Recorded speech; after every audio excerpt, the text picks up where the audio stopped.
LAC पर infrastructure में भारत ने की चीन की बराबरी। नमस्कार, मैं हूं नीरज राजपूत और आज फाइनल असॉल्ट में आपको बताएंगे कि अरुणाचल प्रदेश से सटी हुई एलएसी पर भारत ने किस तरह से टनल, ब्रिज और सड़कों का जाल बिछा दिया है।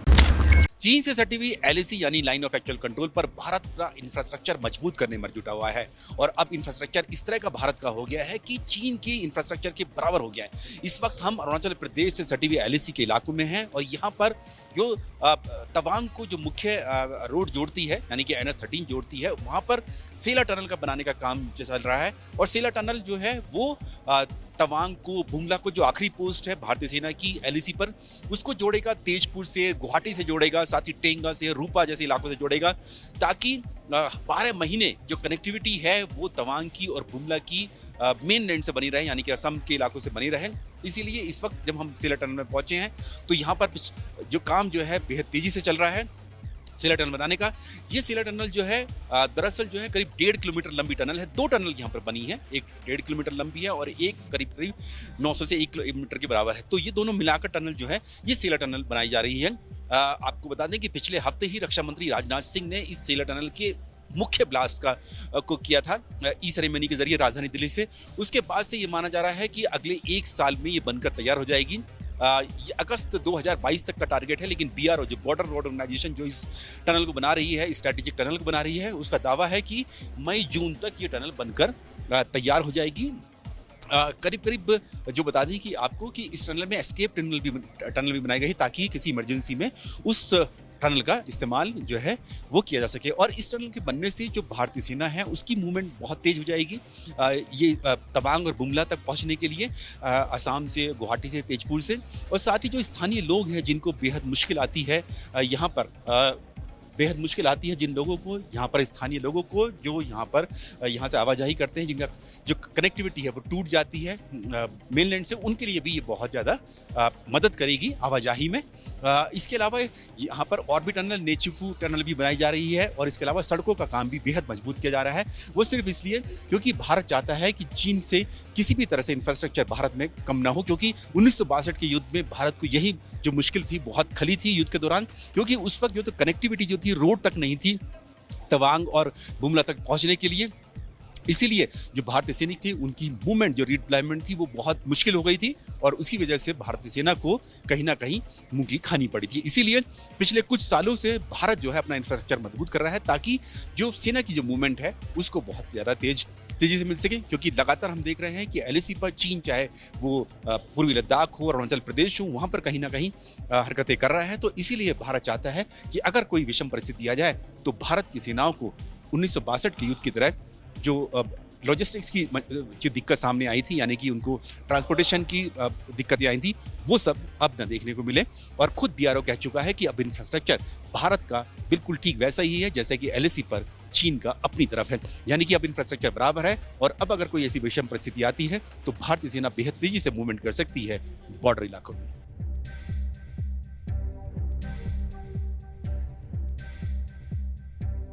सेला टनल का भारतीय सेना के लिए क्या सामरिक महत्व होगा, इस पर बातचीत करने के लिए हमारे साथ खुद सेला टनल के प्रोजेक्ट डायरेक्टर कर्नल परीक्षित हैं, उनसे बातचीत करेंगे। कर्नल परीक्षित, सबसे पहले तो ये सामरिक महत्व क्या है इस सेला टनल का जो कि अरुणाचल प्रदेश में बन रही है? जो सेला पास है वो तवांग डिस्ट्रिक्ट को कनेक्ट करता है। आज 3 महीने के लिए सेला पास के ऊपर बर्फ़ बनी रहती है, जिसके अंदर मैसिव स्नो क्लियरेंस एफर्ट डालना पड़ता है बॉर्डर रोड्स को। उसके बाद भी 4x4 व्हीकल्स या गाड़ियाँ चेन लगा के ही आगे जा पाती है, जिसकी वजह से 3 महीने हम एक प्रॉपर कनेक्टिविटी नहीं दे पाते हैं हम तवांग के लोगों को और हमारे जो सिक्योरिटी फोर्सेस आगे डिप्लॉयड है उनके लिए भी। जब ये टनल बन जाएगा तो टनल का अलाइनमेंट इस तरह से है कि ज़्यादा बर्फ़ नहीं पड़ेगी, ज़्यादा बर्फ़ नहीं होगी, और बर्फ़ ज़्यादा नहीं होने की वजह से हम अब रोड को क्लियर रख पाएंगे और जो लोग हैं यहाँ के या हमारे सिक्योरिटी फोर्सेस का जो मूवमेंट है वो एक्चुअली थ्रू द ईयर हो पाएगा and proper all weather connectivity हमारे को मिलेगी। हमने सुना है कि ये ऑस्ट्रेलियन टेक्निक इसमें इस्तेमाल की गई है, वो क्या होती है उसके बारे में थोड़ा सा बताएंगे? मैं अभी भी किसी को ये चीज़ बता रहा था कि हमारा जो इस प्रोजेक्ट के अंदर 2 टनल्स हैं। एक 980 मीटर का टनल है जो जनवरी दिस ईयर में ही हमारे director general lieutenant general Rajeev Chaudhary ने उनका फर्स्ट ब्लास्ट लिया था साइट पे, और आज की डेट में वो सिर्फ 200 मीटर उसकी एक्सकवेशन बैलेंस रह गई है। वो इसीलिए हो पाया क्योंकि हम new Austrian tunnelling method use कर रहे हैं, जिसमें हम रॉक के हिसाब से उसकी सपोर्ट्स लगाते हैं, सपोर्ट्स को ऑप्टिमाइज़ करते हैं और हम रॉक को कंटिन्यूसली स्टडी करते रहते हैं कि उसका बिहेवियर कैसा है, और उसकी वजह से हमारे को सपोर्ट सिस्टम्स में इकोनॉमी भी मिलती है और साथ साथ हमको तेज़ी भी मिलती है एक्सकवेशन करने में। तो new Austrian tunnelling method use करने की वजह से हम इन प्रोजेक्ट्स को बहुत जल्दी अंजाम दे पा रहे हैं। परीक्षित, कब तक मान सकते हैं, क्योंकि हम लोग देख रहे हैं काफ़ी काम हम हो चुका है, हम लोग भी अंदर गए थे, कब तक ये उम्मीद है कि सेला टनल बनकर ये अरुणाचल प्रदेश को, लोगों को और सेना को सौंप दी जाएगी? बॉर्डर रोड्स ऑर्गेनाइजेशन का यही एंडेवर है कि मिड ऑफ नेक्स्ट ईयर तक हम इस परियोजना को ख़त्म कर दें, ताकि तवांग के लोगों के लिए, हमारी सिक्योरिटी फोर्सेस के लिए एंड कंट्री के लिए हम ये डेडिकेट कर सकें।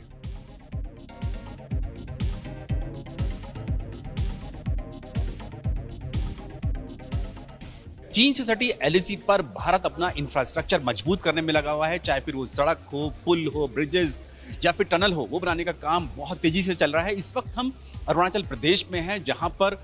जो तवांग जाने के लिए, जो कि मुख्य शहर है बॉर्डर पर, एलएसी पर चीन सीमा से सटे हुए, वहां पहुंचने के लिए जो बीआरओ है, बॉर्डर रोड ऑर्गेनाइजेशन है, वो टनल बना रहा है। इस वक्त हम नेचुफू टनल में हैं, जो कि तेजपुर को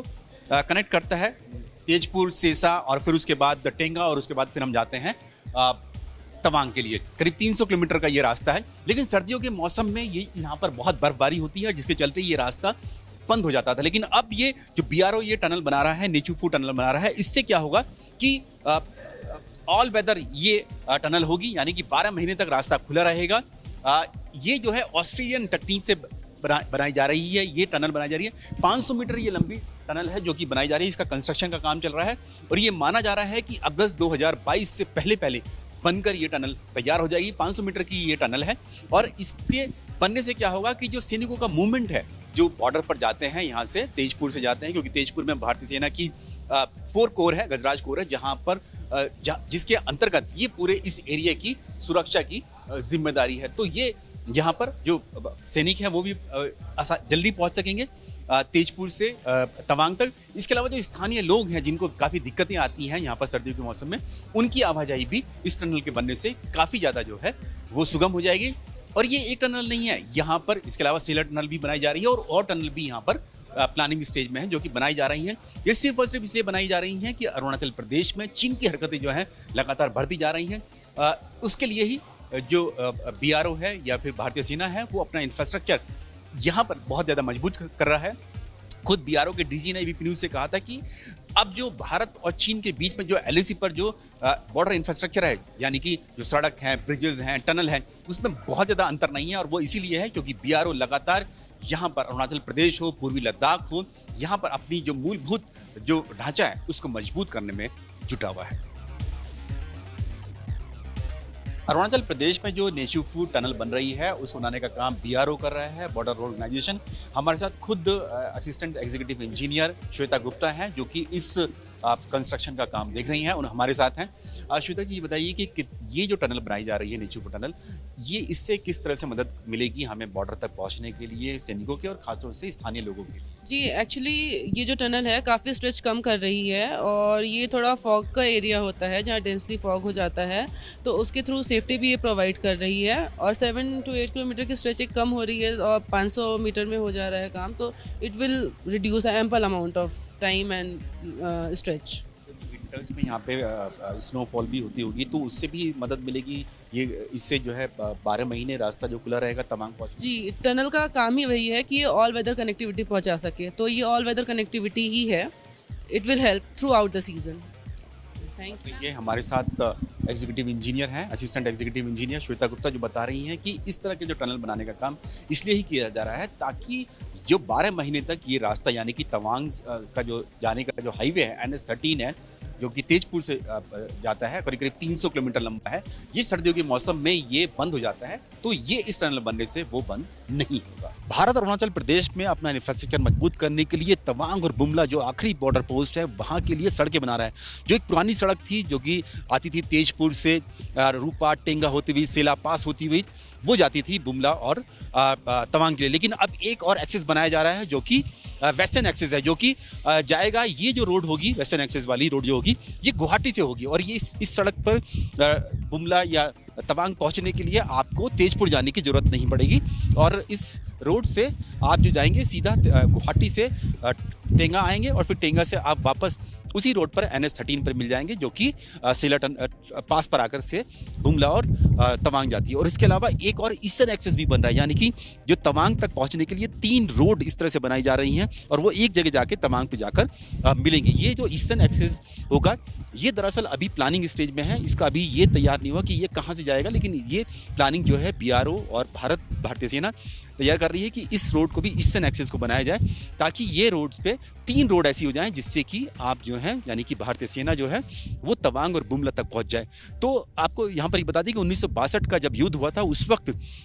जो बुमला और तवांग तक पहुंचने के लिए भी कोई सड़क नहीं थी, कच्ची सड़क थी, कच्चा रोड था, और यही वजह थी कि भारतीय सेना को बेहद मुश्किल आई थी उस दौरान अपनी मोबिलाइजेशन करने के लिए। लेकिन अब हालात बिल्कुल बदल चुके हैं, करीब 60 साल बाद अब जो है भारतीय सेना पूरी तरह से और BRO इंफ्रास्ट्रक्चर मजबूत कर रहा है, ताकि जो सेना का जो डिप्लॉयमेंट है उसके लिए कोई ऐसी कमी ना आए और ऑल वेदर रोड हो, यानी कि 12 महीने वो सड़कें खुली रहें सेनाओं के लिए, जिससे कि वो अपनी मोबिलाइजेशन कर सके जरूरत पड़ने पर। इसके अलावा जो ईटानगर के लिए भी जो अभी एक जो रास्ता है तवांग से जाने के लिए, अभी जो जाते हैं वो तेजपुर होके जाते हैं, लेकिन अब जो एक नया जीरो पास जो पड़ता है NH13 पर, जो कि कनेक्ट करता है तवांग को, जो सेलट पास से कनेक्ट करता है, उस जीरो पास से एक नया रूट निकाला गया है, ईटानगर निकाला गया है, वो भी अब बनकर शुरू हो गया। तो ये पूरी तैयारियां हैं भारत की इंफ्रास्ट्रक्चर मजबूत करने के लिए अरुणाचल प्रदेश में।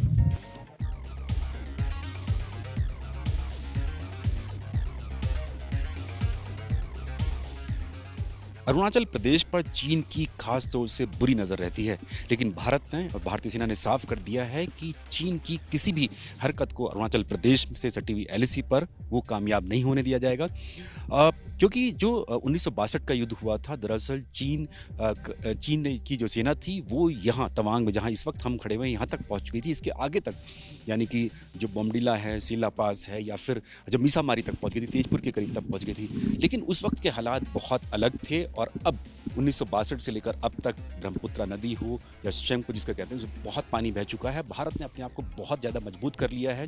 यहाँ पर इस तवांग सेक्टर में, और ख़ासतौर से अरुणाचल प्रदेश में। और इसीलिए अब भारतीय सेना जो है अब अपना एग्रेसिव पोस्चर भी अपना रही है और साफ तौर से कह चुकी है कि अगर चीन की कोई भी कोशिश होगी LAC से आगे आने की, उसको किसी भी कीमत पर कामयाब नहीं होने दिया जाएगा। और इसीलिए भारतीय सेना ने एक बड़ी तैनाती जो है इस सेक्टर में कर रखी है। अरुणाचल प्रदेश में पूरी एक ब्रिगेड, जो तवांग ब्रिगेड है, जिसे कोरिया ब्रिगेड का नाम भी दिया जाता है, वो यहाँ पर तैनात रहती है इस जगह पर, अरुणाचल प्रदेश से सटी हुई LAC पर चीन से। हालांकि चीन ने हाल ही में जब उपराष्ट्रपति वेंकैया नायडू यहाँ पर आए थे तो उनकी विजिट पर ऑब्जेक्शन किया था, लेकिन भारत ने साफ तौर से कहा कि ये भारत का इलाका है, भारत का हिस्सा है ये, और इसको जो है वो किसी भी 1 इंच ज़मीन भी भारत अरुणाचल प्रदेश की चीन को नहीं देने देगा। खास बात यह है कि चीन जो है इसे दक्षिणी तिब्बत मानता है। हालांकि अगर तिब्बत प्रोफेसी की बात की जाए, तो उनकी परंपरा की बात की जाए तिब्बत की, तो छठे दलाई लामा का जन्म जो हुआ था वो यहीं अरुणाचल प्रदेश में तवांग में हुआ था। और इसीलिए और तिब्बत प्रोफेसी में ये भी कहा गया है कि जो छठे दलाई लामा थे वो तिब्बत से बाहर उनका जन्म हुआ था। इसीलिए ये जो चीन का जो दावा है अरुणाचल प्रदेश पर, बिल्कुल सरासर गलत है। और इसीलिए यहाँ पर जब हम लोग यहाँ पहुँचते हैं, खुद ABP न्यूज़ की टीम पहुँची तवांग अरुणाचल प्रदेश में, तो यहाँ पर 1962 की युद्ध की याद में जो 2420 जो सैनिक जो थे भारत के, वो वीरगति को प्राप्त हुए थे, उनके लिए यहाँ पर एक बड़ा मेमोरियल बनाया गया था, जिसे खुद सेना और जो स्थानीय यहाँ पर तिब्बतन मोनेस्ट्री है वो यहाँ पर चलाती है, इस को देखरेख करती है इस मेमोरियल की। और दुनिया की और एशिया की दूसरी सबसे बड़ी मोनेस्ट्री जो है वो बुद्धिस्ट मोनेस्ट्री, वो इसी तवांग में है। सबसे बड़ी जो है ल्हासा में है तिब्बत में, और दूसरी यहाँ पर है। इसीलिए ये जो पूरा जो क्षेत्र है भारत का इलाका है, और भारत ने साफ तौर से कहा है कि किसी भी कीमत पर चीन की किसी भी हरकत को अब जो है जैसे 1962 में हुआ था उसको दोहराने नहीं दिया जाएगा।